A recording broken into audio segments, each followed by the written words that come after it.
Hi, my name is Griff Lynch, and I'm the Executive Director for the Georgia Ports Authority. I wanted to come to you personally in a video because I don't think we can communicate all that's happening at the GPA in writing, and you wouldn't get the real sense of what we're doing here.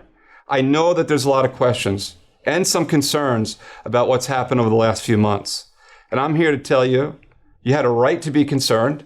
We were concerned, but we're going to walk through all that we're doing to fix the challenges that we have and why you should feel really good about your business at the Georgia Ports Authority. First and foremost, let me just lay it out there. Our growth in March, we're up 45% year over year. That's coming at a time when our river was closed 16% of the time because of fog in February. Those days are behind us. So the volume itself has not been the issue for us. There's been other things, extenuating circumstances that have challenged us. All that being said, volume has been crazy. We're handling 60 to 65,000 containers a week in our berth. You may not realize this, but today we're handling volume that we projected to be handling 4 to 5 years from now, in the year 2025.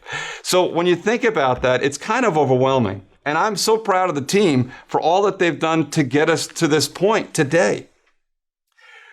But what I'm really excited about is to tell you this news. And the news is, I just wrapped up with our board meeting this week, and we have asked for $300 million in support to advance major projects that we had planned on, but they were going to come a couple of years from now. Well, that's scrapped. The strategic plan we had is gone. It's advanced and it's happening now.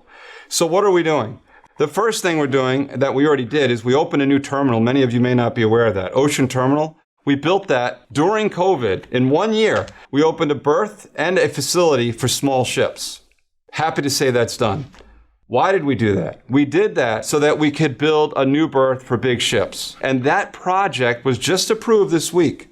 We're adding 8 ship-to-shore cranes to our berth. They're ordered. We're adding a brand new berth, which will be done in 2 years. That will give us 1 million TEUs of extra ship capacity on the berth side. That's one project. The other project, which is more immediate, is we are adding yard capacity to the total of 650,000 TEUs. When will this come online? September. Can you believe it? So here we are in March. We're going to have a new facility in the back of our terminal come online in just the next few months. These are things that we had planned on, like I said, but we're doing them faster than we thought.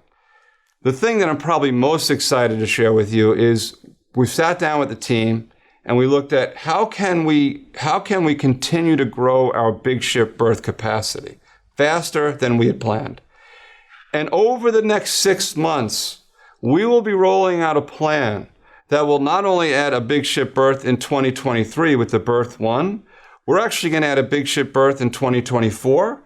We're going to add a big ship berth in 2025. And if needed, we're going to add a big ship berth in 2026.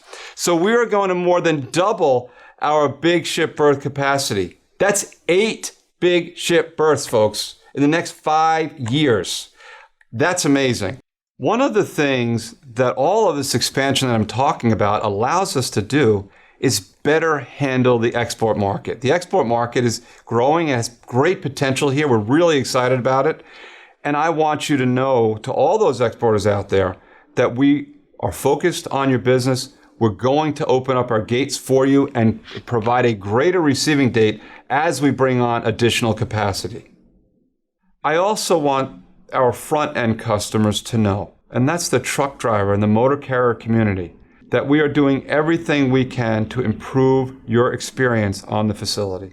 And as we invest in these terminal expansion program, you're going to see your turn times continue to drop. Thank you for your patience. We can invest all the money we want and we can add the pavement, but if we don't have the people to get it done, that's not going to happen. All right. So like I said, when we put our budget together last year, we were expecting a double-digit loss in business. And so, look, we did freeze our hiring. We didn't lay anybody off, but we froze our hiring. And now we're trying to play catch-up. We are hiring hundreds of people so that we can make sure we can absorb this business more effectively in the future. It's not only the Georgia Ports Authority. We have a great team member in the ILA.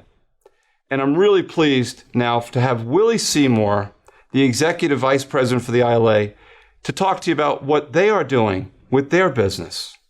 Yes, good morning. To those customers who depend upon what we do in the Port of Savannah, I want to assure you that we're up to the task. The GPA and the ILA is symbolic to what we do in the Port of Savannah. Two entities, separate sides of the fence, working for one common goal. So much things are being moved around this country because of what we do, and we'll continue to add people. We are changing lives, making it better for a whole lot of people. Just to give someone a start. Someone opened the door for me to walk in 44 years ago. Now I must open the door and let someone else walk in.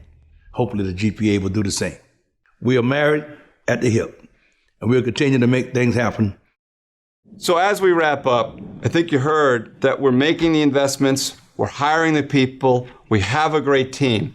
We're doing this because our ultimate goal is to provide 20% more capacity than demand. And we know from past experience, when we do that, our customer service is the best in the business. So for those of you who are GPA customers, thank you for your support. And those of you who are considering the Georgia Ports Authority, we are investing for your future. Thank you.